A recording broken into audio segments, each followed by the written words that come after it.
And that doesn't mean like, oh, you must like princess things. I mean, I do like princess things, but she basically was like, don't worry, guys, I got this. Like, let me tell you what it's like to be a woman. And it's like, well, hang on. There's a lot of different female experiences in the world. They're transgender because they're changing their gender. Gender is a social construct. It's created by people.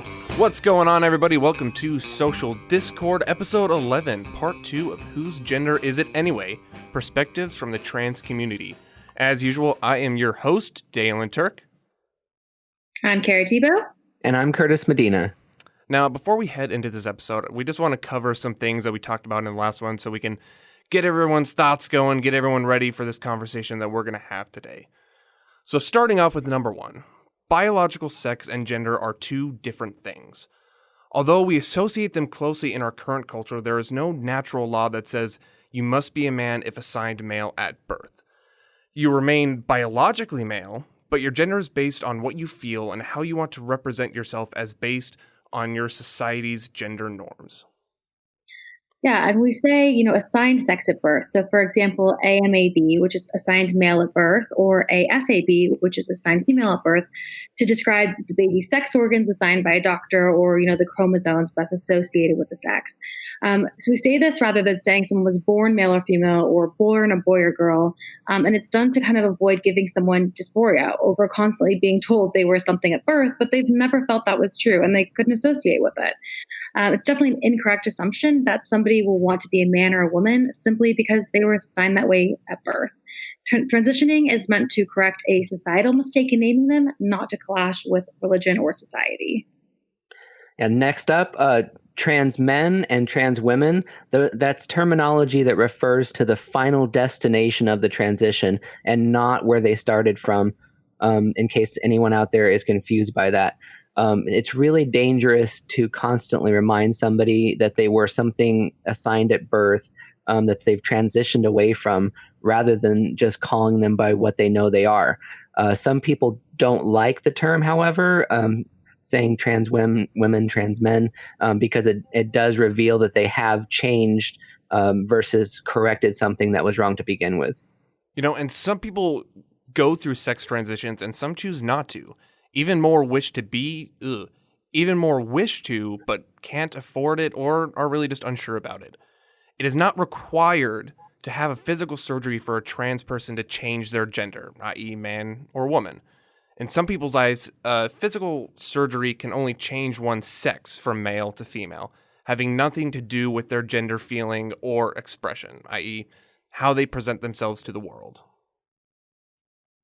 These are all pretty important things that we're talking about, and the purpose of this 3-part series is to explore ideas and education with the assistance of those in the queer community. This is not meant to make a trans person prove their validity or worth to us or the at-home audience, and we want to make sure we're very clear about that. Yeah, and that's really important because, something I've talked to with a lot of queer people about is that while they don't mind talking about the particulars of their experience, a lot of times what it turns into is a sort of like, you prove to me why you matter or why you exist. And so that last point to me is like the most important, that when you're talking about this, you can be inquisitive, but it's not about like trying to size somebody up. So having gone through all that in the last episode that we talked about, all these topics, which I hope that the audience goes back and listens to. We're going to get right to our guest today. Her name is Holly Megan Scott. They prefer she, her pronouns. They're a sound editor at Wayland Productions out in California, and we're so happy to have you, Holly. Hi everybody. How's it going? Curtis, I want to address something really quick that it's on the top of my mind, that it just happened right now as you're okay. Hey, perfect. That it's so important when it comes to pronouns. You use the they them pronouns for me, which is a very common thing because when someone doesn't know the pronoun of somebody else, they use they them as like a placeholder, right? And so that's why people that are non-binary use that placeholder. But I don't use them, So it's one of those things, like every person is, when they when they offer their pronouns, like if I say I'm she, her, you can use them. You know what I mean? So like for a future reference, if for you, and it's some for everybody, is like if you know their pronouns, use them. That's interesting. Yeah, and I knew that, but the thing I didn't understand until right now was that I thought they them was something that you could interchange with pretty much any other, kind of like a neutral pronoun. If they went by she, her, he, him, that you could do that. I mean, I understand that they them is sort of is something that you fall back to if you don't prefer one of those. But I did think up to this point that was sort of like something you could say just in common speech, just as pretty much like what you would hear normally, probably. And some people, and this is every person is going to be different. And I think that's something that we should definitely address before we start, is that every trans person can be different in some things. Mm-hmm.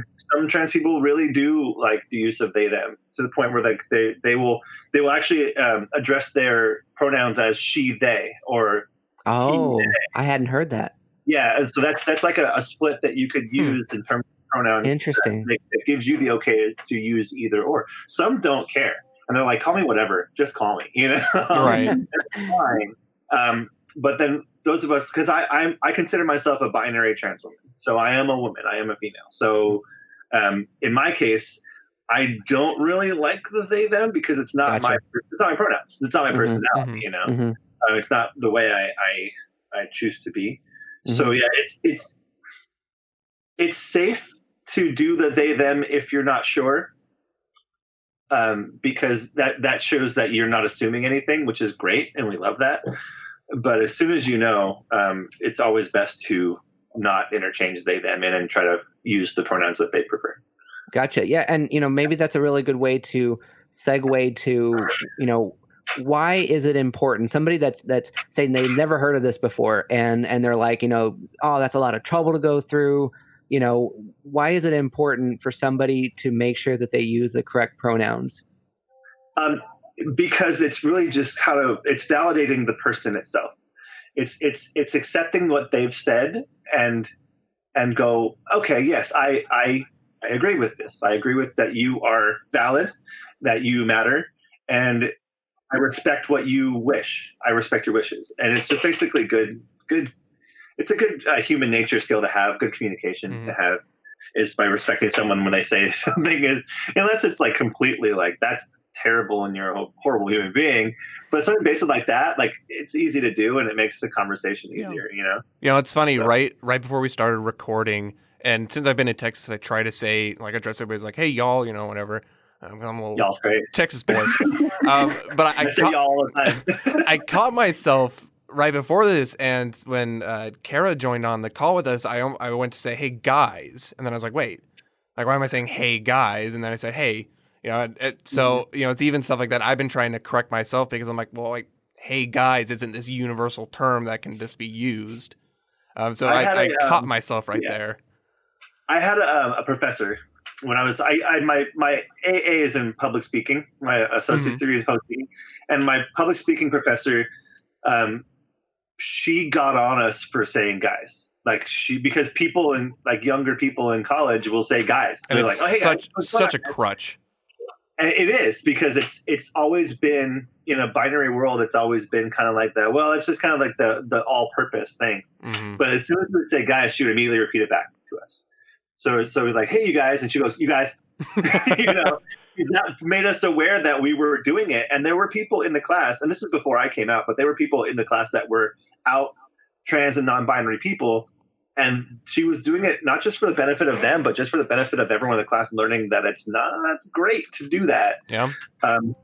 That being said, though, I live in California, and a big topic of buzzword is whether or not dude is gender neutral, because it's kind of ingrained in our culture. And what I've told people, for me, I've accepted it as okay, as long as you're not putting the word a before it.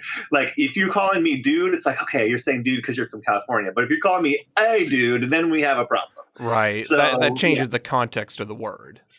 But again, it's listening to the people that you're talking to, and if you say dude or guys, and the person kind of goes, first of all, you read their face and they kind of wince, yeah. Then you know that you should kick back.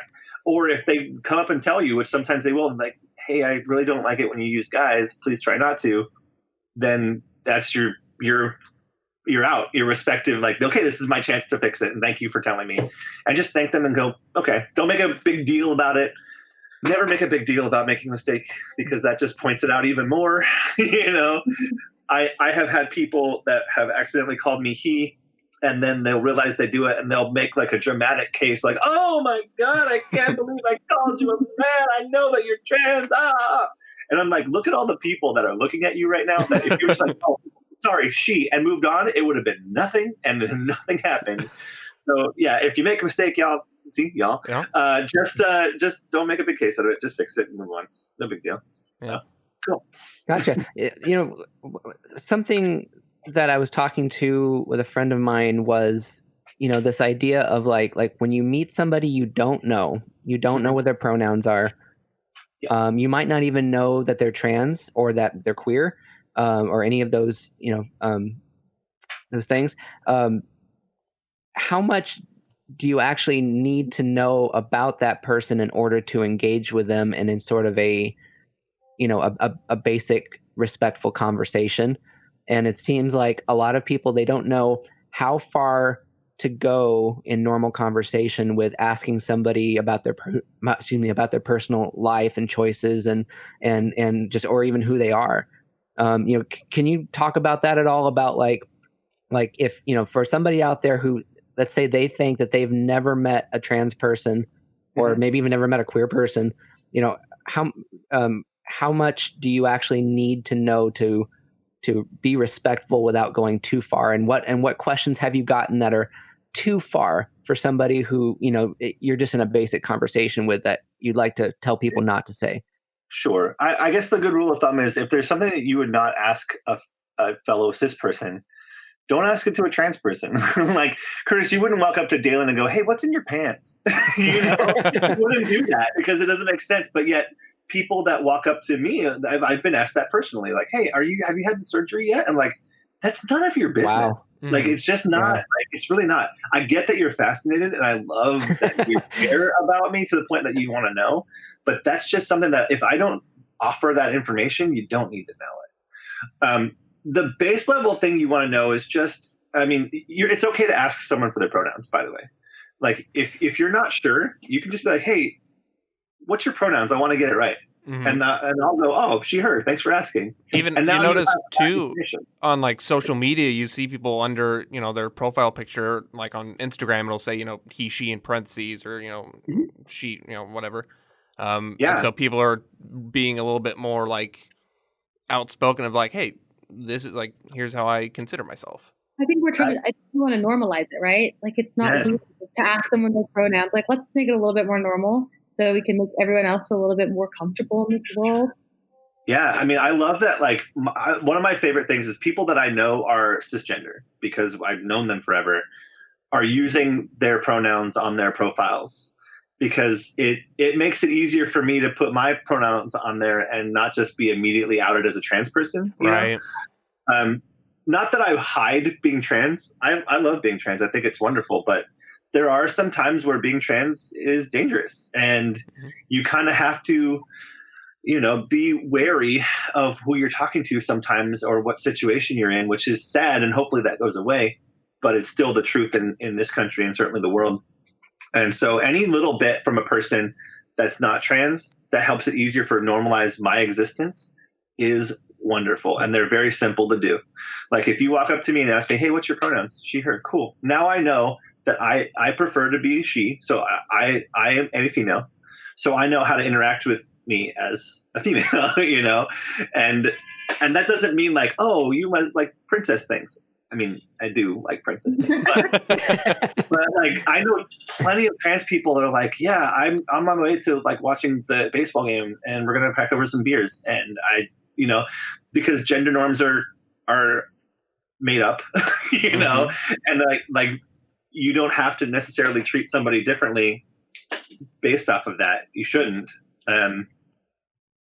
I don't want to go too much of a tangent here. Sorry, guys. Or friends. See, I do it too. Yeah, I guess the answer to your question is the basic thing you need to know is how they prefer to be addressed, and also their name. Maybe it'd be good another name. That's always good. Kind of at the root of it is, it's cis people, trans people. At the end, we're all people, and you should just act, treat people like they're people. Like that's kind of the root of it. Right. It's something too that I was talking with my mom about actually recently was, like we are taught from a very young age to make a lot of assumptions in the first 3 seconds that we see somebody. Oh, yeah. We size people up like nobody's business. Literally nobody's business. We should not be in the business of doing it, but we do it. And it's ingrained in us so much. And I find myself even to this day, making a guess at somebody's gender based on, 3 seconds of seeing them. And that's a lot of judgment. Yeah. If you do that, which is human nature, like you said, to do that, and they correct you, thank them and change the information you have. That's the simplest way to do it. Because you're right. You are going to immediately take stock of what somebody's wearing necessarily, or the way that they present, or the way, which is gender presentation, or even things like mannerisms and vocal patterns. Like I have a pretty deep voice pattern to the point where if I'm on the phone, I'm going to get sir almost always, and I'm fixing it. I'm working on it, but it's hard to do. Have you had any instances where someone come to you and says he, him, and you correct them and they get defensive about it? Rarely. Luckily, rarely, because of where I'm living and I'm right by a college. So there's a lot of liberal folks that are good with it. But you do get, I'll tell a story. I was at a store, and I'm not going to say the name of the store, but it was like a place that sells less expensive things than normal. I will say less than $10 per item. There we go. One can even go half that if they will. And so I was buying things, and I wasn't this was the beginning of my transition. So I just gone to get my eyebrows threaded, which is not that bad, Bella. Not that bad. Just cleans it up. And I was wearing a rainbow jacket, and but basically I was wearing, gendered androgynous clothing. Mm-hmm. But I was still trying my best to present female because that's how I am. That's who I was. And I got up to the cashier, and the cashier very sternly was like, "Are you ready to check out, sir?" And hit the sir really hard. They were it wasn't a casual go to the grocery store and they're like, "Oh, here you go, sir," and it's a quick thing. But it was I'm making a point to call you a sir because I believe you are a man, And it's I'm wearing a rainbow jacket, friend. I've got a bow in my hair, At the very, I guess you could have just perceived me as a gay male, I suppose, but just it irked me so much that I even though I was ready, I'm no, I need a minute, and I waited for that cashier to leave, so the next cashier to come in to check out to buy the things. I almost just put my stuff down and said, "No, I'm good," and walked out. But I really wanted the stuff that they were selling. That's fair. Yeah, but it does happen. It does happen where people how you are and how you present are ignored and passed on because someone has a bias or has an agenda, and it sucks. It really does. For our listeners, I'm sorry, I didn't mean to interrupt. Go ahead. I was gonna say for our listeners from the South, what's the most appropriate non-gendered sort of formal thing you can call somebody versus sir or madam or anything like that? Because you hear a lot of that in especially in the southern states, people trying to be respectful, but because they're assuming your gender, they're sort of also being disrespectful. I'm a big fan of friend or pal, something that you can call something, somebody, anything that isn't tied to a gender, that would be the best way to go. So I'll say, "Hey friend, how's it going, friend?" Sometimes I get in trouble if I'm trying to date somebody and they're like, "Hey friend." "Oh, we're friends?" "No, it's just it backfired. No, friend zoned it already. Yeah. I think it's important for anyone listening to this as well, who may be struggling in in a place where they're not as fortunate to have people around them who respect their pronouns, to know that if you do encounter that, it's definitely more to do with that person than you. And I think we need to make that pretty clear. Like, that's their problem, you know? Yeah. Definitely. You got to work through some issues on their end. You're good. I get this a lot at the grocery store, to the point where like now I kind of, because, you know, we're all wearing masks at this point. So like half of my face is covered. And so like, I'll do this thing. I try to present as feminine as possible in the terms of the societal view of how a woman acts, you know, which is also made up in bullshit. I don't want to say BS, but like, yeah. But I'll do it just to see if I can get a ma'am. I just want to elicit a ma'am from the workers, because I know that they're so frazzled. They're not thinking about gender presentation or gender. Right. They're thinking about, I have a line of 30 people I need to get through. But yet your retail brain, I don't know if you ever worked in a retail store, always tells you to call somebody respectful terms like sir or madam. It's hard because there is really no, like, there are some that exist that are hard to think about, and you have to really think that, oh, you're thinking about working in an environment like that, especially in COVID times, you're not thinking about that. Yeah. So for me, I'm trying to make their life easier by presenting as female trended as possible, to the point where I'll even put on eye makeup and like I'll do my hair, I'll wear a cute beanie, I'll do whatever I can, and I'll still get served because of my voice, which is so rough. Because even if you're not looking and you hear, like you said before, you have 3 seconds to figure out what you're trying to say to somebody. The first thing you can think of is what they're wearing. But if you're not paying attention, you're paying attention to the check stand, you're doing this and that. The thing that you're going to listen for is a voice. And that's what's going to be tripping people up. That's really interesting. Which is why I'm working on my voice patterns, you know. But there are people I know that are deep voice women and deep voice trans women that aren't changing. They're like, this is how I sound, and you either deal with it or don't. And that's fine too. That's completely valid, and I respect it. I just like being called ma'am or miss. Oh God, if I get a miss, that'll be the day for you. That's my day right there. I'm going to go home and get in bed. I'm done. I'm done.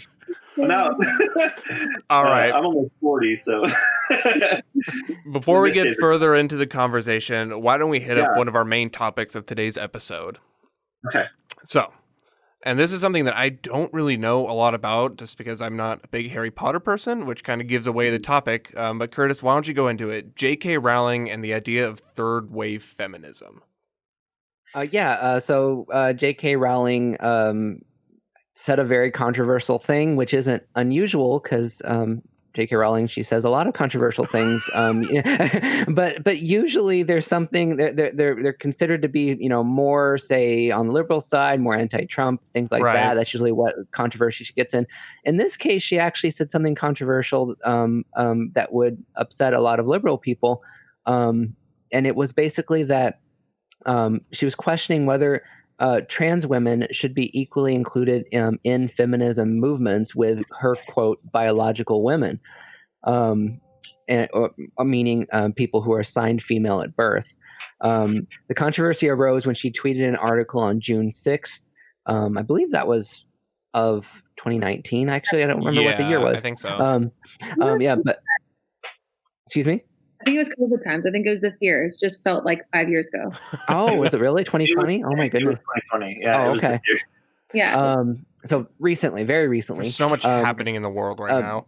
She put up an article and it referenced quote, people who menstruate, and she wrote, I'm sure there I'm sure there used to be a word for those people. Someone help me out. Woman, wimpund, womaned. And I did as best as I could at how she wrote it. And basically from this, she got labeled, which is a slang that is actually very negative to call somebody. So I'm not encouraging it, but I do want to say it in case you hear it. It's a TERF, TERF, which I'd never heard before. No. Yeah, it basically is a trans exclusion. Oh my gosh, I'm not gonna be able to say it. Somebody want to help me? Feminist. Yes. Very well. Thank you. And it's a negative term because in the past it has been used to sort of be a slur against women, and Rowling didn't feel like she was that being a radical feminist at all. But basically she went on to list and what she said was 5 reasons why she's, quote, worried about the new trans activism and why she felt she needed to speak up. And basically she said something that was really offensive to a lot of trans women, because she was just kind of throwing them under the bus, throwing them completely out as if there was something uniquely special about being assigned woman at birth, of being protected and being empowered by the or by the feminist movement. It went on from there. I don't know if do you want to describe? Do you want to go more into what she said? Yeah, well, it actually goes a little bit further back than this too. And I don't know names off the top of my head, but about I want to say 3 years ago, there was this controversy in the UK where there was a trans woman that had gone to a workplace to work, and there was another coworker there that basically tried to get her fired because she was trans, essentially is the nuts and bolts of it, to the point where she was deemed as being discriminatory, and then she herself was fired. And a lot of people came to her defense saying that, like, you shouldn't be fired for having anti-trans, rhetoric, whereas the people that are trans are like, you absolutely should be fired for that, because you're discrimination. It's the same thing as if you walked around saying racial epithets, or if you said being straight up sexist to people. Like, if you're doing any kind of discrimination for a person that's doing nothing to you, you absolutely deserve to be fired. Just because of who they are. Yeah. And JK Rowling went on the defensive and was like one of the people that was very harsh in saying this person should not be fired because trans women aren't women. That's basically what her nuts and bolts were for that argument. And her publisher and also Universal and Warner Brothers came down on her like, you can't say that. You cannot say that. You shouldn't say that. Do not say this. Right. And she didn't. She didn't apologize ever, but she just kind of dropped the subject, and it kind of was forgotten in the lore. And people kind of be like, oh, maybe she's I want to say the term, but I know you're trying to be respectful and not say it, so I won't. Maybe she's a anti-trans person, I guess we'll say in place of it. But it just kind of fell off the wire, and things happened. And then this happened. This controversial tweet, and everyone was immediately reminded, she had that thing that happened 3 years ago still, and she still thinks the same way. So she said this completely, the people who menstruate thing, completely ignoring the fact that trans men also menstruate. Non-binary people also menstruate. They have vaginas, they have uterus, they have the ability to do so. They're not necessarily women, but that one of the ways she justified this view was that she was saying that feminism is welcoming of trans men. Yeah, that's going to make that point. And so she is specifically targeting trans women in this in her kind of ire. Absolutely. Well, and she's also like trans. I want to say that feminism really encompasses everybody, not just women, but also men. Sure. Because it's the fight for equality of gender and sex across the board, right? That's what it is. It's like, when everyone's equal, then we're good. That's feminism has succeeded. So excluding making a point to include trans men because they were once assigned female is also not feminist.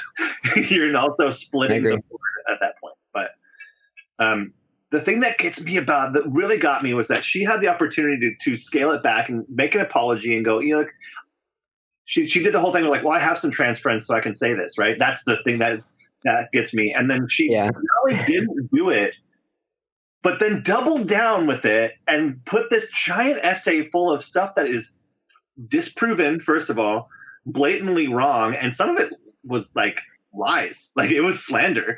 What do you think of this idea of pushing to erode the legal definition of sex and replace it with gender? That's one of the worries that she gave for not wanting to include trans people. Like, where is this controversy coming from? Is there any, like, where are they even getting this idea? So there was an article, and again, forgive me for not having the exact information about the articles and things, but there was an article published by a scientist a few years ago it was a scholarly journal, but it was mostly debunked when it went through the peer review process. But yet it still found its way to be published via like religious documents, and because religion loves to document things like that. Confirmation bias. Yeah. And so that got out there into the world. And when there's one, it's almost the same as anti-vaxxing. Like when there's one flawed argument that gets in the world and people can cite it because it was a scientific source, that validates it to them in their mind. And so that's what this thing was that she was basically quoting, was this one article saying we shouldn't allow this because of this reason. And it was completely scientifically debunked, but nobody cared about that. Like everyone just kind of kept writing on it. And like, so there's some big names that got on board with her too. Like Noam Chomsky got on board with it. He since has amended his statement. There was a couple of major actresses and actors in the UK that signed off on this this open letter. Some of which have since retracted their statements, you know, but like the JK is the big name. She's the big name. Mm-hmm. And the thing that's the worst part about this all, like, is that her books, and I was a big fan of her books and the movies. They speak to like this, like if you're an underdog and you don't belong, we have a place where you belong. Mm-hmm. And then she's just, by her actions, she's basically out and said that that's all bull. You know, like it's not how I actually believe in the world, because I don't think everybody should have a place. It's really kind of what I'm taking from it. Well, interestingly enough, Daniel Radcliffe actually spoke against what she said. And I thought that was, you know, I guess at the very least, you know, a way to sort of start taking back that, you know, if you're a Harry Potter fan, that at least, you know, Daniel Radcliffe stuck up for you. Well, I think one thing that particularly bothered me is that a lot of what she talked about was under the guise, in my opinion, of, you know, I don't believe that if you weren't, you know, assigned female at birth, that you can understand what it's like to be a female. You didn't go through the same type of bullying and eating disorder things. And she kind of presented this as a way of saying, like, you just don't know the plight of a woman, you know, who was assigned that way at birth.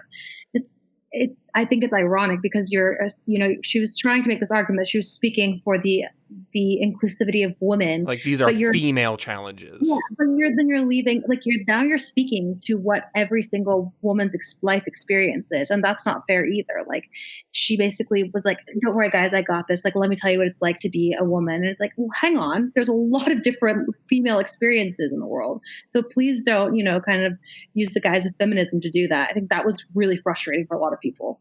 Yeah, absolutely. And especially for those of us that do get bullied on the, you know, I was bullied when I was a kid. Like I was bullied, even though I was assigned male and presenting male, I was still bullied for being effeminate. Like I had an experience that was not great, you know, and even now I have almost arguably worse of an experience because I have to worry about whether or not I'm going to get followed in the grocery store, or if I'm going to get like, someone's going to try to like drive by and shout terrible things at me, you know? It's terrible. It's terrible that she's defending that while trying to speak for an entire group that doesn't want to be spoken for like that. If there's somebody, I'm sorry, go ahead. Yeah, I was going to say, and to your point, Holly, you know, you said it wasn't exactly a walk in the park for you either. And I think she talked about, you know, if she was born today, she would have tried to escape the self-hatred and the eating disorders and the anxiety of being a woman by trying to transition to a man. And like you said, Holly, it's no walk in the park to transition also.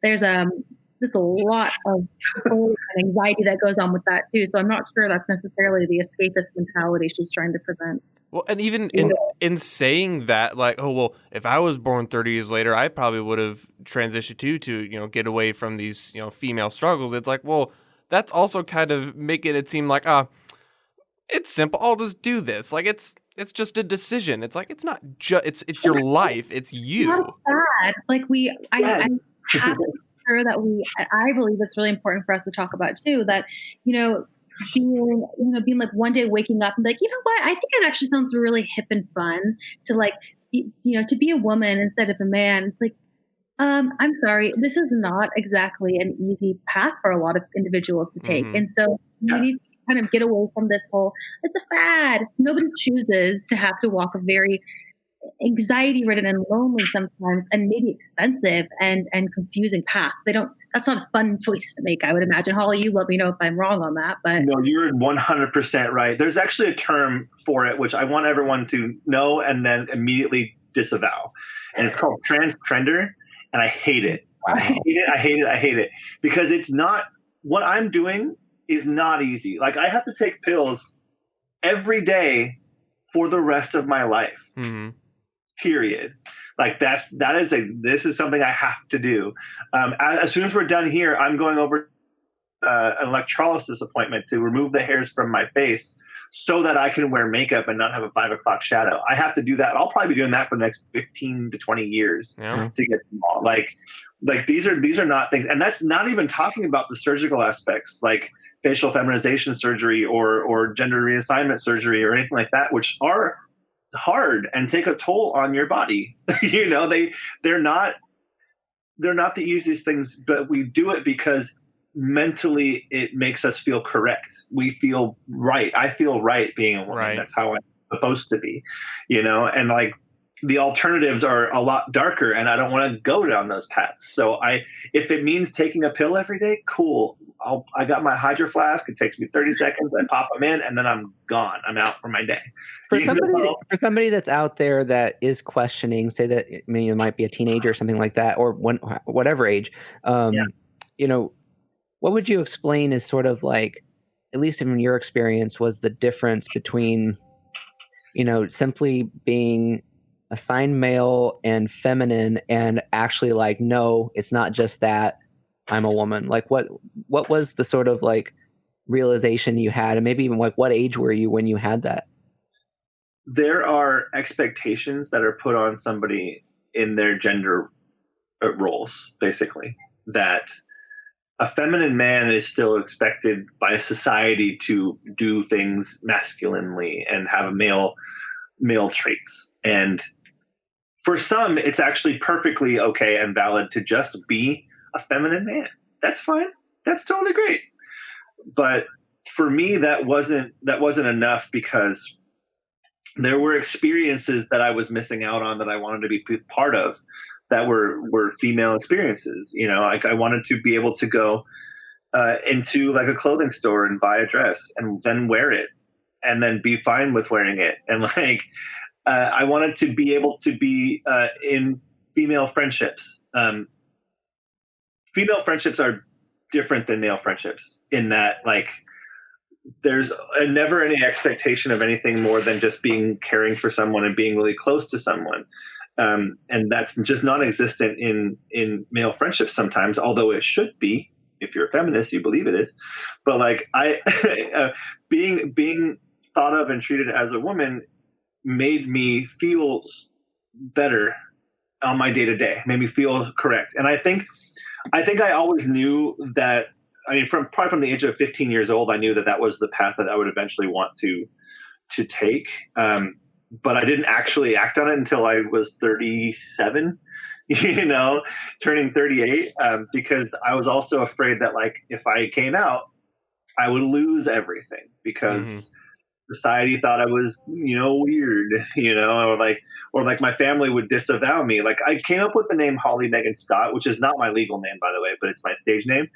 And that was like an escape name. Like, if my family decided that I wasn't welcome, I was going to drop my old name, and that would make this my legal name. Like, that was what it was. And I just happened to like it, so I kept it. But I'm hoping I'm answering your question. I hope absolutely. I'm not one to answer, so I apologize. But one could stop at just being a feminine man and be completely valid and fine. But that wasn't enough for me, because I tried that. And I was still presenting male, but as a feminine version of male, people took me as a male still. And I still got the sirs, and I still got the, you know, he's, and it was really to the point where I was like, I can't continue this way. I can't, because it's just not me, and I need to be true to myself. So I did. And there's this thing called dysphoria. I don't know if you come across it, but I will preface this next sentence by saying it is absolutely valid to be trans and not have dysphoria. And anyone who tells you different is wrong. Okay. But I do have it. Like, gender dysphoria is something I've been medically diagnosed with. I have it. It is something that I go with. And that is the driving force that tells me in my brain that, like, you need to transition fully. Because when you don't transition fully, you don't feel right. And that not feeling of correctness is dysphoria, and it's painful. It's physically painful sometimes. I'm not being exaggerating when I say it. Like, I've hurt in my heart because it doesn't feel like, I feel like I'm lying to the world, you know? And so we do everything we possibly can to get rid of the dysphoria.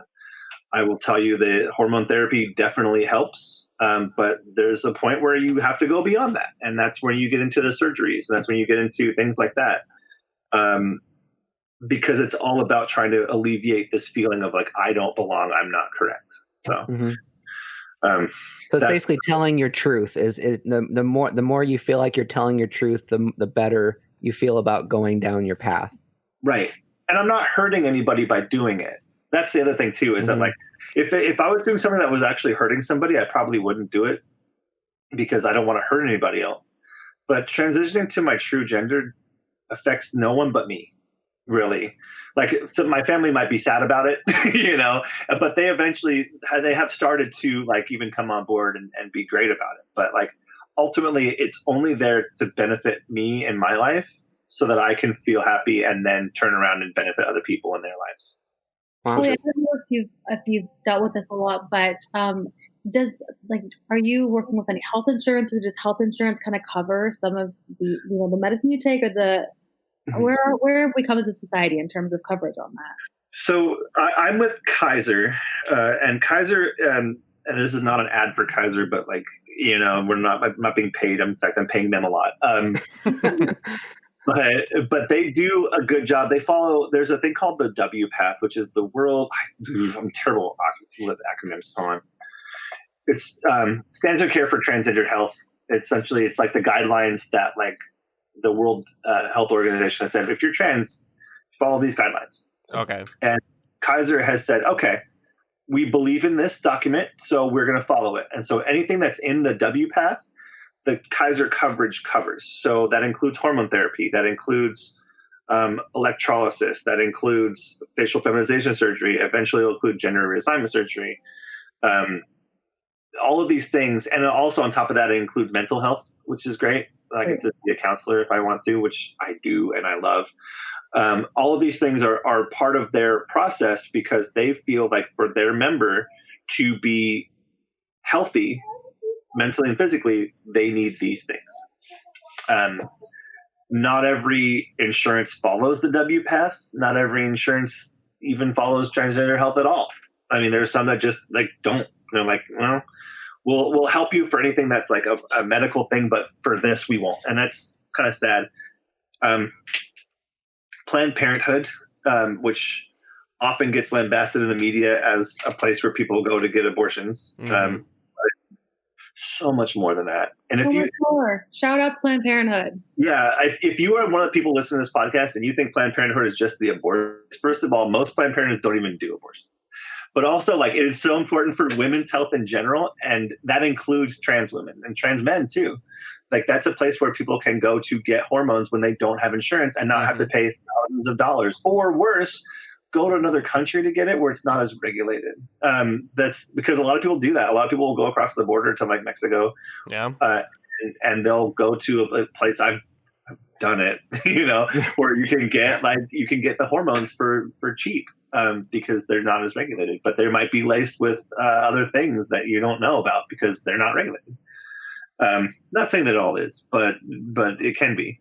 It's a dangerous gamble. We call that DIY hormones, and that's very dangerous and not recommended. You know, it's interesting you bring that, like, the safety up, because we were talking in our last episode talking about Stonewall and talking about some trans movements that were happening back in the 60s, and, you know, how, like, sex work was pretty, you know, I mean, very often associated with trans people in these, you know, kind of shady bars and, you know, the center of New York City, and how because they were, you know, so pushed to the peripherals of the city that they had to kind of stay in these, not very safe areas, and these areas where, they could often, get in trouble and get involved with shady things. And so it's nice to see that there are these options to provide safe care and safe options for people in the trans community, but it's a shame that some people in the community still have to resort to these really unsafe options. It's getting better. I will say that as we're getting to the point where people are more accepting of trans people, it's getting better for us to get the care that we need. Mm-hmm. But we're still not there by a long shot, and it's going to take a lot. The current administration, I don't know how y'all lean, but I'm assuming liberal, I'm guessing. We on this show, we try to stay objective and give good analysis, but it's fair to say that we're all centrist left. Okay. The current administration as it stands has taken a couple of steps backwards in terms of LGBT protections and health. Mm-hmm. And I hope that changes. I don't like that trend going that direction. Is pretty much how I'll say that. I think that's a safe way to say that without, ruffling too many feathers. But but if you look at just the documents, you're like, well, we had to fight. We always have to fight trans people have to fight to tell people we exist, and the rest of the LGBTQ have to fight to get the things that they deserve, which is basic human rights. And we have to fight for that too, but we have another layer in that. There are people that legit don't believe that we exist. We're like, you're not what you say you are. And then and I have to go, no, I really am. I really actually I am. Was that kind of a compromise that happened? I know from research from our previous episodes that the gay and lesbian community and the trans communities have always been somewhat divided. But in the fight for gay rights and LGBTQ rights, did it feel like with some leaders of the movement that it was kind of a compromise of hey, we'll get what we can for this group, and the others will kind of fend for themselves? It seems what from your perspective, what's the reasoning from leaders why trans people are fighting for the right to be recognized and not the right for what they deserve? Well, because there are some people that don't believe that gay and lesbian people exist either. Mm-hmm. So there are always the people that are like, you're terrible. Why are you doing this? Right. But it's a lot easier for someone on the outside to point a finger at us and go, what you're doing is not real. Yeah. Than it is for someone to go, oh, you're not gay. Or you're not a lesbian, and you're literally there with your partner. I have my girlfriend. I differ, yeah. We're in love with each other. So it has become increasingly more difficult to do that. It's always been kind of accepted socially that there are people that are homosexual or asexual, even, and they just are, and it's a fairly new thing to acknowledge trans people, although we've been here for hundreds of years, thousands of years. Trans is not new, y'all. Trans people are not new. It's just now we're feeling more confident that to come out of the closet and be ourselves. Well, there's a greater understanding. There's a greater terminology, out there to use to try to, understand yourself. I mean, a lot of these terms are I think cis people think that, it's for them to understand. Really, it's these terms are for people to understand themselves and to give it sort of a name and to, find other people that might be experiencing the same thing. Yeah. And it's constantly changing. I mean, we talked about AMAB and AFAB earlier in terms of that even in the last couple of years has become a thing versus the previous FTM and MTF because it's inclusionary of non-binary people, right? Or even things like the previous term was for what I am was transsexual because people thought sex and gender were the same, which they're not. They're very different, right? And so people would say, "Oh, you're a transsexual," and I'm like, I mean, yes, but no, because you don't. I am technically, because I am medically transitioning, I am changing my sex. Like that is something that I'm actively doing. So yes, but there are people that don't change their sex. They're transgender because they're changing their gender. Gender is a social construct. It's created by people to put people in boxes, right? And so they're saying, I'm changing my gender, but not, I'm leaving my bits, and so I'm not a transsexual. So don't call me that, Mm-hmm. I think I saw in your notes something about transvestism, which is definitely an outdated term. Oh yeah. Mm-hmm. That's essentially cross-dressing, Mm-hmm. is what it is. And there are people that are cis, straight, even men and women follow the binary, but they just prefer wearing women's clothes or men's clothes because it fits them better and it makes them feel a certain way, and that's totally fine. But that specific term doesn't necessarily apply because they're not transitioning anything. I'm not transitioning from men to women's clothes. Like, I'm just wearing it. Mm-hmm. And you're even going to start to see that cross-dressing is going to fall out of favor because cross-dressing supports the binary as well. Yeah. So people are like, oh, you're wearing the clothes of women. Well, what are those? Right. High heels were invented for men, and so were wigs. So like, what exactly is crossing the border? Like crossing. We talked a lot about that in the last episode about how even just in our grandparents' lifetimes, major, maybe even our lifetimes, major things have changed. That like pink used to be like the manliest color, and blue used to be the most feminine color. Like that was like up until like early 1900s or whatever. Like that was the thinking or whatever, and then that completely just flipped on its head, and now you get people all the time saying oh, you can't wear pink, that's a girl's color, or on the other end of it, I'm tough enough to wear pink. And I was joking on the last episode, like, how tough do you have to be? It was it was thought as a male color, Right. up until not too long ago. We talked about this guy Bernard Tolmie, who in the late 1800s, early 1900s wrote one of the first medical articles about looking into the psychology of sex, and he was one of the first people, I think the first person, honestly, in a peer-reviewed scientific article to show that homosexuality does not directly coincide with cross-dressing, and that was in 1914. Yeah, and then because transgender individuals and trans is not a sexuality, right? So you can be trans and gay. You can be trans and a lesbian. You can be trans and be asexual. You can be trans and be just aromantic in general. Like they're part of the same kind of grouping because we're all fighting for equality, but they're not exclusive, right? So like if I'm trans, that doesn't necessarily make me gay, right? Mm-hmm. If I date a man, I'm a straight person because I'm a woman, right? So that kind of article really speaks to that, I think, in terms of like, yeah, if you're into cross-dressing, if you're into wearing the garb society has deemed for this other thing, that doesn't necessarily mean you're a gay person. Whereas there was a time where like that was thought like, oh, you wear lipstick, you definitely like men for sure, or you definitely like women because you wear a flannel. But like that's not accurate at all, and fashion changes all the time. And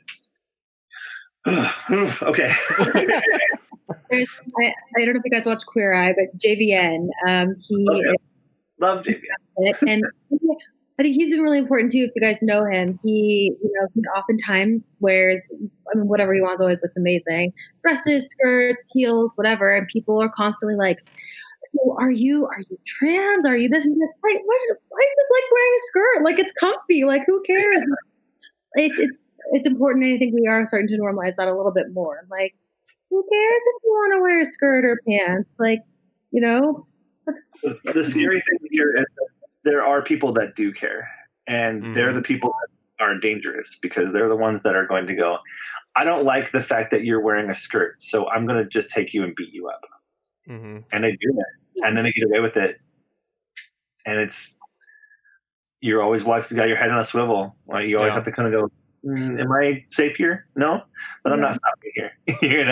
I'm not going to shop at this store because I don't feel like they're going to accept me. And it's a little bit more than just like, oh, I'm in the bathroom with the person that was assigned female at birth and I was assigned male at birth, they're going to yell at me. No, they were going to pull someone in that will pull you out and then beat you for being different, and I hate that I have to live that life. And my mom, bless her soul, she's like, when I came out to her, she cried a lot, and she went to one of her good friends who was a gay male, and they had, I wasn't privy to it, she told me about it, but they had like what she says was a 2-hour crying session because she was so afraid of just the world that I was entering into, and she was afraid that I wouldn't make it because of some idiot thinking they're high and mighty, and taking a gun and putting it to my head. Like she was afraid for that. And I had to tell her, like, I'm afraid for that too, but I'm also very safe and careful. Mm-hmm. And I don't go to places that are dangerous to me or have those red flags because I just don't want to be a number. I don't want to be a statistic, There were, I think, something like 150 trans people murdered last year. Wow. And most of those are trans women of color. Mm-hmm. Because their particular culture really doesn't gel with the trans, like what we do. I said vibe. But yeah. But so like they're more targeted than any other group in terms of murder. And I could even be off with those numbers. That's just what we know. Right. Mm-hmm. Right. Of that, there are so many unreported and people that just go missing, and they're not missing, they're dead, they're killed. Mm-hmm. But no one reported it because they're in a place that it's dangerous for them and they got killed. And I love that we're seeing a movement now of all like Black Lives Matter, which is great, and then we're seeing Black Trans Lives Matter, which is even better because then you're saying, okay, you're finally recognizing that these people are in a dangerous situation and fighting for them, which thank you. So yeah, I don't even know where I was going with this topic, but I just want to say that like I'm happy to see that people are starting to fight against that, but I do have to constantly watch around my back. So that's such an important thing to talk about too. You're so good at relating that information, which is I've just been trying to be like sort of just as quiet as possible because you're doing such a great job, Holly. That is the sort of the core, like what I wanted the audience to get from these episodes, was the real life understanding of why you feel you need to do this, even though there's all these other consequences that are constantly around you, but it doesn't matter because it's so important that you do this. Thank you. Yeah, it really is. It's really very important. The world is broken, right? But there are things that are fixes that are really easy. And this is an easy fix. And all you have to do to fix it is just treat other people with respect. It's the golden rule, right? It's the first law that we've ever had as human beings. It's like, do unto others as you would have do unto you, right? Mm-hmm. So like if I'm a cis person and I know that I can help all trans people by just being one person and being respectful to all trans people, that's easy. That's an easy fix. Check next, right? Mm-hmm. go to the next thing, Mm-hmm. So, but there's so many people that are not willing to make that simple change in their life. And like if someone's confused about what I'm doing and wants me to help explain, I'll do it. It's not, I don't like on a daily basis to have to like educate people, but honestly, I will, because I feel like people need that. People need the ability to know what to do in situations, and staring at someone across the parking lot isn't one of them. Don't do that. But like, if someone wants to know who I am and what I'm doing, and they come up to me and they're complete strangers and they're like, "Hey, are you a trans person?" I'm probably going to tell them, yeah. Although I hope it's, situationally, I might be like, yeah, and I'm going to leave. But but like if I can see there's genuine like care in their eyes and they just want to know and want to be included, I'm going to say yes, because the alternative that is like, I don't want to talk to you. Right. And you give them a bad impression. Yeah. then they're going to think, because in the absence of knowledge, people make things up. This is something in communication they teach you.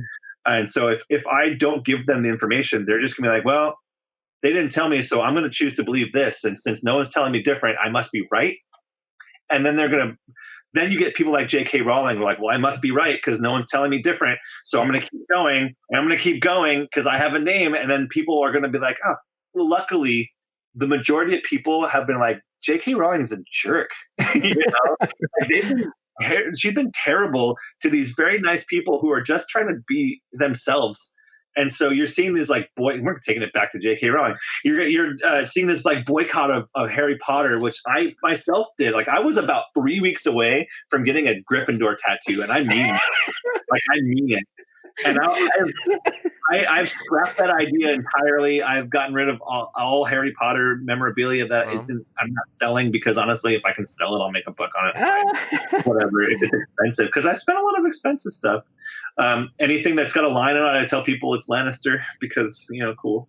And that's how I exist now, because I truly believe that you have to follow, if you're an artist, you have to believe in what you're saying, and you have to believe that it's true. And I don't think that she does. And I think that has tarnished Harry Potter world for me. Until such time as JK Rowling apologizes and is sincere about her apology and not just being forced to do it, I will never advocate any Harry Potter product ever.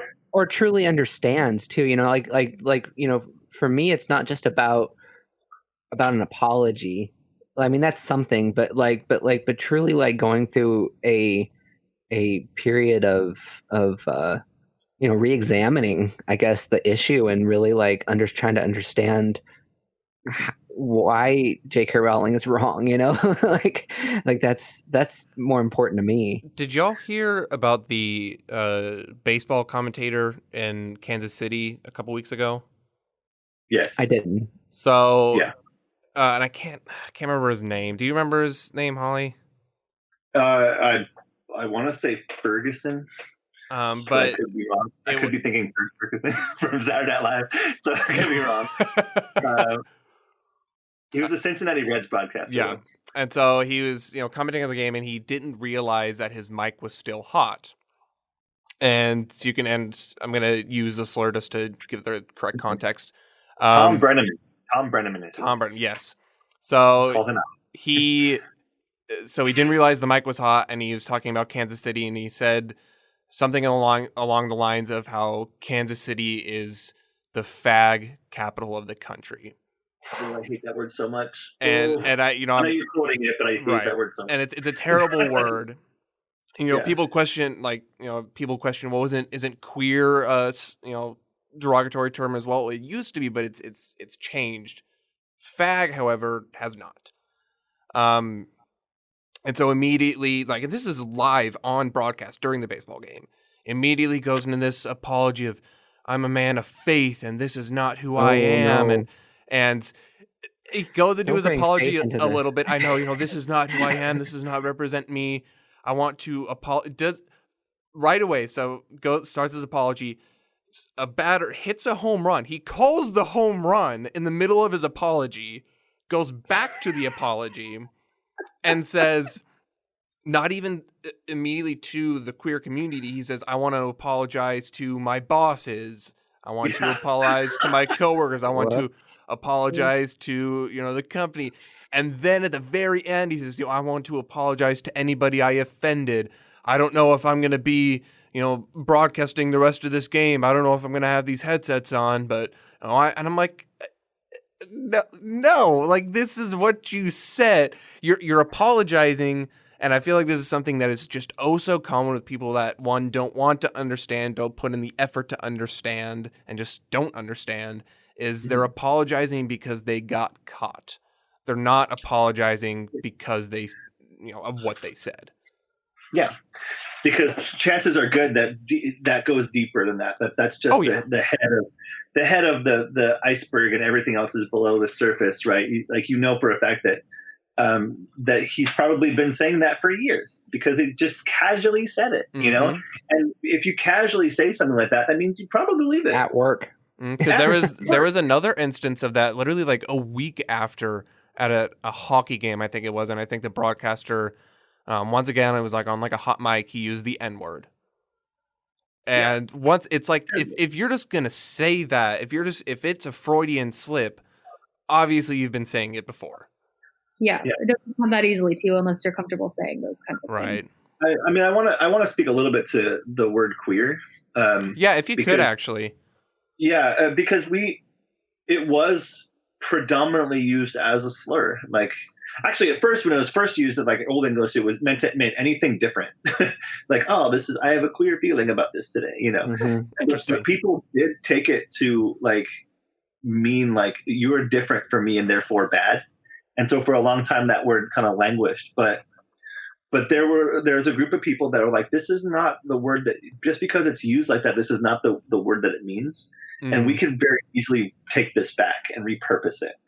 And so they did. And now it's become kind of like, I'm a queer person, you know, I use it as a sign of pride. It's like, yes, I'm proud of being that because I've taken this word out of your mouth and put it into mine. And I've taken all the negative connotation out of it by making it prideful, by saying, I am, this is me, and I'm good with it. And I don't care if you're not, but that's me.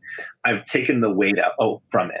I like that it's more inclusive too. You know, I mean, we were talking in the last episodes about, you know, the LGBTQ, and then I listed off, you know, another 4 or 5, you know, letters that it still weren't complete, and you know, and it was this idea I was reading on one of the organizations was saying that they were going to switch to queer versus saying LGBTQ plus, because they didn't want to exclude anyone that they weren't, you know, saying or saying that they were less important because they were in the plus, you know, and it also avoided the binary, which is something that is really changing right now with not wanting to necessarily say that in every single time you're referring to gay people or queer people or whatever.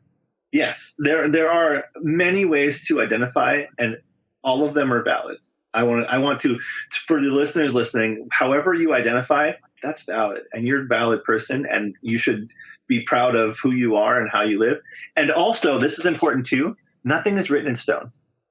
So what you identify as today might be different from next week, and that's just as valid as it was a week before. That's totally fine, because you are never finished as a person.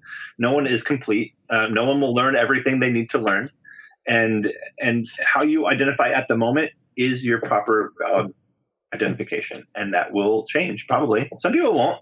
Some people are like, I am this is what I am, and I will always be that, and that's totally great too.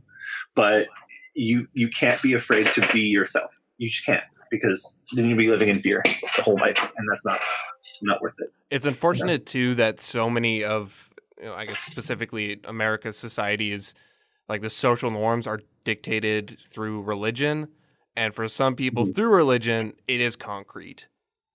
And so it's like the battle of that within our society has been just such an intense debate for so long. Yeah. What's funny is that it's not all religions. Right. Know? No kidding, right? My brother's wedding was in a church that behind me, and they didn't choose this venue for me. And my brother is not a queer person, or is his new wife. They're straight. But behind the podium, I don't know what it's called. Altar? No, whatever. Yeah, the altar. Behind the altar, there was a rainbow-colored light stream. Oh, nice. And their big thing is be yourself, and they have a rainbow flag on their logo masthead, and it's like, this is a religious organization that has said, hey, as long as you are being you, then you're cool. Great, I'm for that. You know? And that's how it should be. Yeah. Well, and also, you know, I think a lot of people that think that being queer is against a religion, you know, don't fully understand a lot of the subtleties within their religion that have been misinterpreted over you know, last few centuries, especially. Something that we're definitely going to get into that in one of these episodes a little bit more particularly. But, you know, if you're somebody out there who's, you know, that your main problem with queer people is that, you know, your religion supposedly says it's wrong, you know, there is a lot of disagreement about that within the religious community. And I'm really glad that that's being changed slowly, but it is being changed. Yeah, I'm not a religious person, so I can't speak to the religious side of this, but But I will say that, like, yeah, I'm happy that people are taking strides to be more inclusive, in across the board, and not just in the Protestant religions, but like in all religions. Like, Judaism is making steps. I've seen a lot of Buddhism has always been pretty open to people's gender, which is kind of nice. But like, you're seeing it more and more across the board, and that's really bringing us together. Because I kind of think the whole point of this all is just to, you know, make us be happy people and human beings. You know, I love the idea of social change happening, say within religions or within government or even private companies, because of the need of the changing feeling in the general public. I think that's a really cool thing, that things adapt and change as they need to. You know, so that is a really good segue. I wanted to get to the whole Charlotte, North Carolina bathroom law, and something I actually didn't know about that. I guess maybe just to put it in context for people who don't know, back in 2016, Charlotte, North Carolina, the city added LGBT protections to the non-discrimination policy that granted people to choose the restroom for which their gender identity matched, rather than their assigned sex on their birth certificate. Just a month later, North Carolina General Assembly passed like an emergency House Bill 2, dubbed the Bathroom Bill, that undid those protections, said and even went further, prohibiting local governments within the state of North Carolina from ever again enacting local non-discrimination laws. So not only the people that put this in were locals to Charlotte. They were trying to make Charlotte match the other big cities in the country that had put in a lot of non-discriminatory policies. And what happened, at least initially, was the exact opposite, and the state of North Carolina actually regressed to specifically say that local governments couldn't protect those people. Thankfully, skip ahead, that actually changed after the governor that did that lost re-election, and the new governor came in.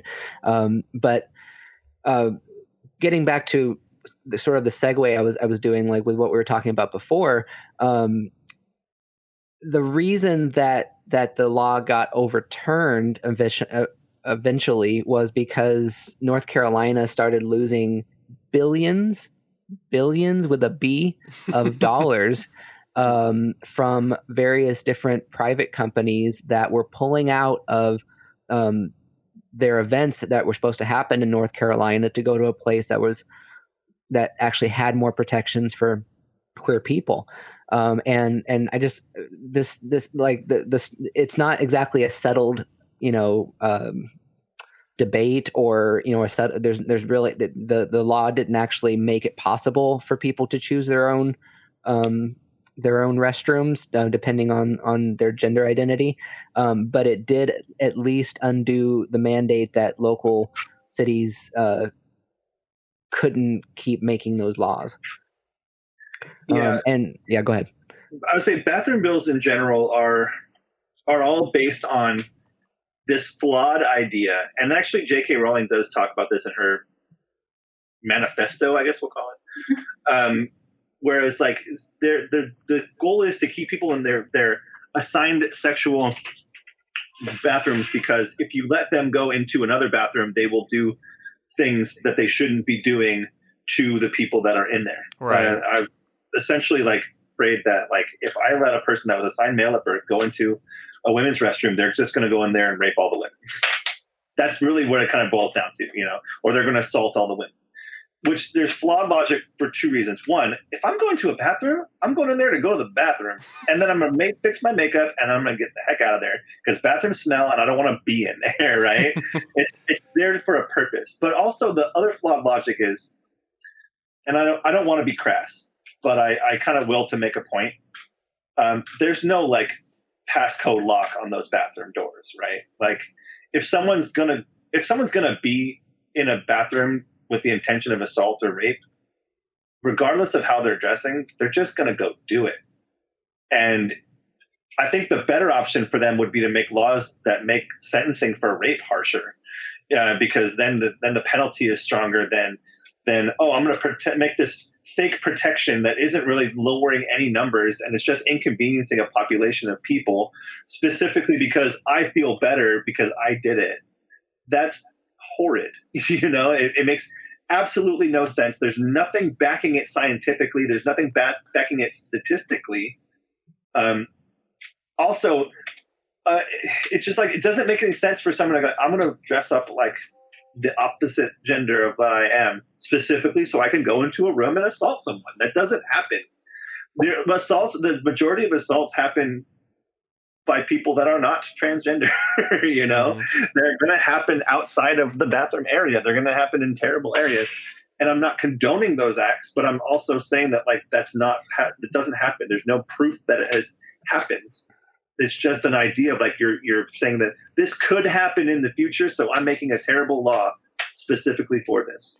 And ignoring the fact that ignoring the fact that guys like the Stanford swimmer got like 3 months for raping somebody when they clearly did it. There's evidence that they have witnesses, and it's just because, I don't want to ruin that person's life, so I'm not going to do it. Well, what about the victim's life? Okay, I'm going on to a way tangent. I'm so sorry. I'm very fired up about this particular topic, but it doesn't happen, and those bills are based on something that doesn't happen, and that's why they're flawed, and that's why they need to be thrown out completely until such time as you can actually prove it, which I know you can't. Because real quick, I think I got something backwards. The 2019 update to the law, I just want to read it just so I don't mess it up again. It says a federal judge in North Carolina approved a settlement on Tuesday that on 2019 that prohibits the state government from banning transgender people from using bathrooms in state buildings that match their gender identity, ending a year-long battle that prompted divisive cultural debate.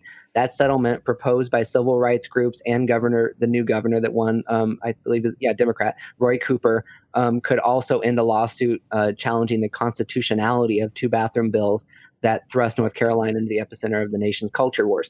And then the other thing it says is left unresolved, and this is the part I really got wrong. However, it was a part of the lawsuit challenging a moratorium on local anti-discrimination ordinances. Quote, it feels like a consolation prize, said Joaquin Carcano, a transgender man and the lead plaintiff in the case, saying legally we can't be punished under these laws, but this resolution doesn't provide safety or peace of mind when we can still be fired for who we are. Exactly, which is the worst thing. Kind of like about on our last episode of, yes, we sort of sometimes make these laws that say you can't discriminate, but then we have, states like Texas, which is at will employment. So, we didn't fire you for being gay or for being transgender. We fired you because you didn't shut the door we wanted you to. It's thinly veiled. I mean, and just to cover, I always say or at least in these episodes, I don't want to just speak to the queer choir is what I call them. I actually want people who are not convinced to listen to the show too and change their mind. What would you say, Holly, to somebody who feels uncomfortable with this? And, if they were in a restroom where they thought a transgender person was coming into, and they, you say it was a woman that, born woman, born female, let's say, I'm getting there. AMAB and AFAB are like well, I guess that part's not super important, but basically just the question is, what if they saw a trans person, they felt uncomfortable? What would you say to somebody like that?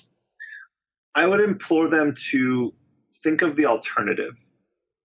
Let's say there's in the transgender community, there's a thing that's called passing, which is not necessarily a requirement for being trans, but essentially it's the point where someone, like you mentioned earlier, that 3-second evaluation, where someone 3-second evaluates you and goes, oh, and let's say you're a trans woman, they do that and they go, oh, you're a woman. Then you're officially at that point, at least in that instance, passing, right? Mm-hmm. If I'm a passing trans woman, and I legally can't go into the women's restroom, if I have to go to the bathroom, I have to go in the men's room. And if I'm going to the men's room and I'm a woman in the men's room and I look like a woman and I act like a woman and I am a woman and there's someone in there doesn't agree that a woman should be in the bathroom, guess what's going to happen? You're going to get assaulted. Yeah. You're going to get killed. So like, if the alternative is you being a little bit uncomfortable, which I'm happy to talk to you about, versus me dying, think of that. Like, think of that alternative option, because that scenario is more likely to happen, because that scenario is based on fact. That scenario is based on experience and evidence. And I'm sorry, Gretchen, that you don't like that I'm putting on my makeup shade right next to you. I washed my hands next to you, or I peed in a stall that you can't see. But that's just the way it is. And honestly, too, do you even know if the person in the stall next to you is trans? Oh, yeah. Peace. No kidding. Like, right. I guarantee you, I promise you, looking at them. Every person that's used a women's restroom has, whether they're trans or not, has gone to the bathroom in a stall next to a person that is trans in their lifetime. I'm willing to put money on it, unless they don't use public bathrooms, and that's a whole other thing. But, like, you won't know. You won't know until you try to do something weird to ask and like peek under a door, which is also assault, to find out. This whole bathroom conversation brings up a memory that I had, I think it was in like 3rd grade. And we were doing like hand painting or whatever. And right across from my 3rd grade classroom, right across the hall, was the girls' bathroom. And then a little ways down was the boys' bathroom. And the girls' bathroom was bright pink and everything was pink. And the boys' bathroom was blue and there were sharks painted on the wall. It was honestly a great bathroom.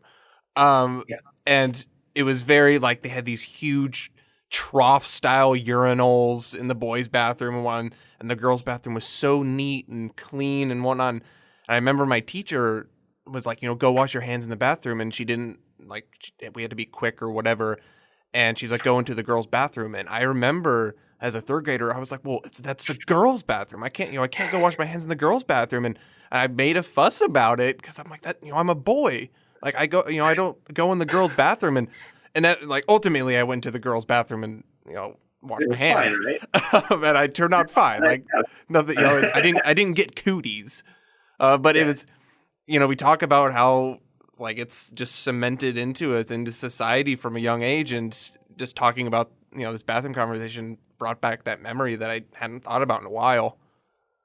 We as trans people are just as afraid to go into that restroom and use it as you are that we're going into it. Mm-hmm. Maybe more so. Like, if I want to go to a bathroom in a public place that only has gendered bathrooms, I'm probably just not going to go because I don't want to deal with it. I'd rather have a little bit of uncomfort and then go at home than try to force my way into a bathroom where I know there's going to be a bad situation and a conversation I don't want to be in. And that sucks, friends. That's the worst. But, like, it's the truth. Like, there are many, many people like me that are just the same way. As, like, if it's not a dire situation and I can hold it a little bit, or I know that there's a place like a Starbucks down the street that has a unigender bathroom, I'll wait for that. And that's what needs to change. That's the thing that people need to think about. Curtis, to answer your question, people need to think about just how afraid we are to be in there and do a basic biological function. It's a human thing. It's a human thing. We all do it. We all have some form of those parts that will need Everybody to poops. Everybody poops. Yeah. So just let us do it and get out, and then go enjoy your steak dinner and have fun. Like, whatever. This is my last question. That I think we've covered almost everything else, but I don't want to speak for everyone. But this is my last question. So, being a woman, how much does the sort of gender societally expected roles play into who you are? Like, I remember you saying earlier that, sometimes you'll dress more feminine to make it clearer, but there's nothing that says that necessarily a woman has to be feminine or a woman has to be, wear pink or, all these different things. Like, how much does that actually play into your life now that you are presenting being a woman? Like, is there more pressure to be more feminine, or do you pull that back because you just want to be your version of a woman, just like anybody would? Yeah, I'll say this. There is absolutely no whatsoever necessary reason for following gender norms as a woman. I could go into my closet, grab some of those old male clothes that I have, not shave for 3 days, go out on the street, and guess what? Still a woman. I'm still me. I just happen to like feminine things. Like I like pink things, and I like dresses, and I like makeup, and I like hair that are your traditional stereotypical female things because I enjoy them. And that's my personal preference. But like, there's no requirement that I absolutely have to. I will say that like, I don't like being called sir. And so if I can find some way to get you to not call me that, then I'll probably end up doing it because you calling me ma'am or miss makes me feel good. Mm-hmm. That helps. But in terms of a requirement, no, not at all. And there are tons of women out there their day to day is like a black t-shirt, some jeans, pair of Doc Martens, short haircut, and they're just as valid as women as I am. They're just or just as valid as human beings. They are who they are, and that's how their style is. And I support that. I just like pretty things. I'm a cosplayer on the side, and I started to do cosplays that are traditionally female cosplays because I can. I could have done them before, but I'm more open to do them now. And I have a full Sailor Mercury cosplay, like ready to go. As soon as COVID's over, I'm rocking that thing. I don't even care. I've been building it for like 7 or 8 months. That's so awesome. Honestly, if one of my really good cis guy friends was like, you know what, I kind of want to do Sailor Mars. Dope. Let's do it. Dope. I'll hook you up. Let's go. I support you. That's good. Let's do it. What, bringing up cosplay, what kind of involvement does that have in the trans community? Cosplay is big for trans people because it's always kind of been our way to express any way you have, like cosplay or Halloween, that lets you express your true gender without someone talking about you or it makes you feel safe.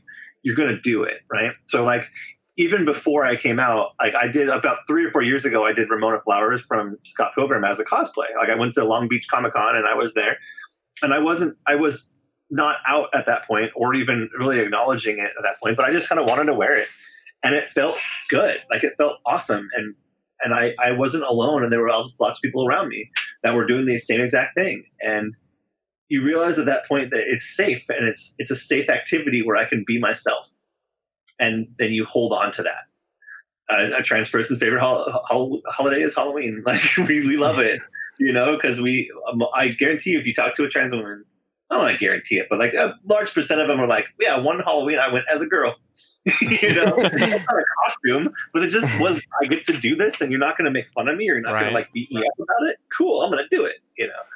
So it's a way for us to explore. It's a way for us to be creative and explore, and also a way for us to show that we love a thing. Mm-hmm. I love Sailor Moon, so I'm going to do Sailor Mercury. Cool. Kara, do you have any more questions?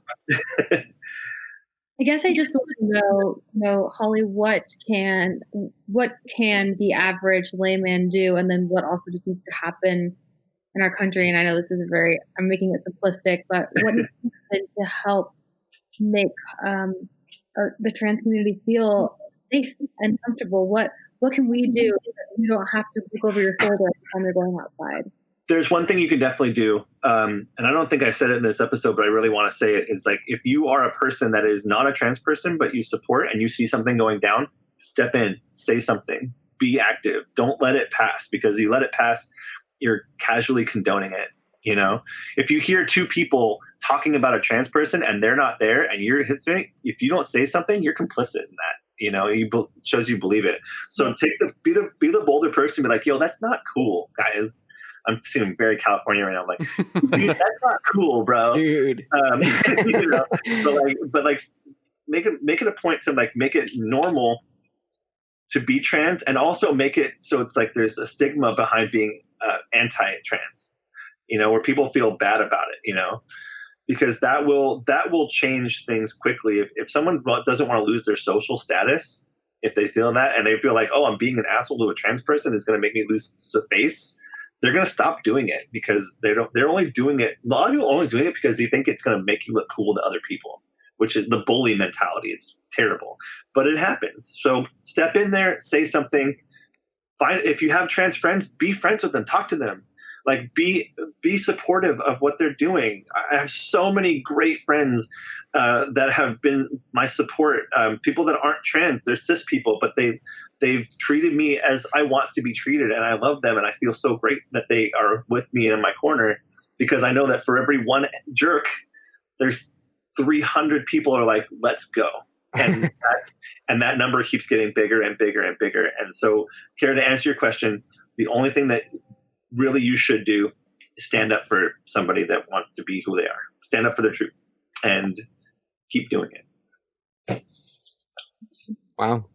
Yeah. All righty, folks. I think that'll do it for the episode, huh? Whose gender is it anyway? Perspectives from Holly Megan Scott. Is there anything, before we go off, anything you would like to say before we go, and anything you would like to plug as well? Yeah, I want to thank you all for having me on the show. I want to thank y'all. Sorry. Thank you. Thank you. Yes, of course. For having me on the show. I really appreciate you giving a voice to people that are out there in the communities. And I'm still fairly new in the community too. I want to, Dalen knows I only started transitioning like a couple of months ago, really. Although I've been transitioning my entire life, I've only been medically transitioning for about 7 months. But thank you for stepping up and letting us have a voice, because that's important. In terms of things to plug, I mean, definitely check out anything Wayland Productions has. All the We're Alive series is all available. That's in the original one, which is a story of survival. There's Lockdown, there's Gold Rush, Descendants coming soon. And then that's the main thing I want to plug. I mean, I have an app in the App Store, but it's not out yet, but it's coming soon. So if you see Game Apart out there, which is a gaming app for playing board games over Zoom, check it out. When that comes out, let us know and we'll make an announcement for you. I definitely will. Can you spell that for us? That's like my literally unrecognized dream. Really? Oh, board games, and now I can play them on Zoom. Yeah, we have fully created it now. It's actually out on the Android store, but yeah, we fully created the point where the first two games we have are like a version of Cards Against Humanity that uses GIFs, and a game called The Word, which is based on a game called Just One. Taboo is coming soon. Heads Up is coming soon.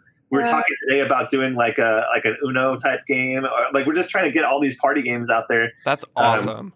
And make it so that you don't have to like pay for like $30 for a group of 6, not calling Jackbox out, but you kind of am.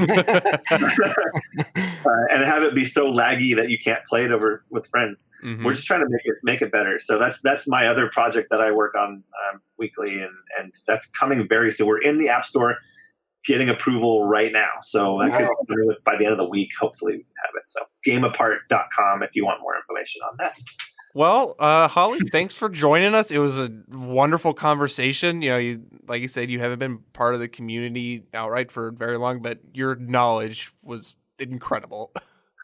Thank you. I've been studying it for 38 years. Well, we appreciate you. We'll keep in contact. I'll let you know when this episode comes out. It'll probably be in a few weeks or so. But we'll keep in touch and let you know what's going on with it. So we appreciate you joining us, though. Thanks for having me. Thanks so much. Thanks, Holly. All right. What a great conversation. That was fantastic. Absolutely. How are y'all feeling after that? That was so like educational and you know, Holly, she's a delight, really.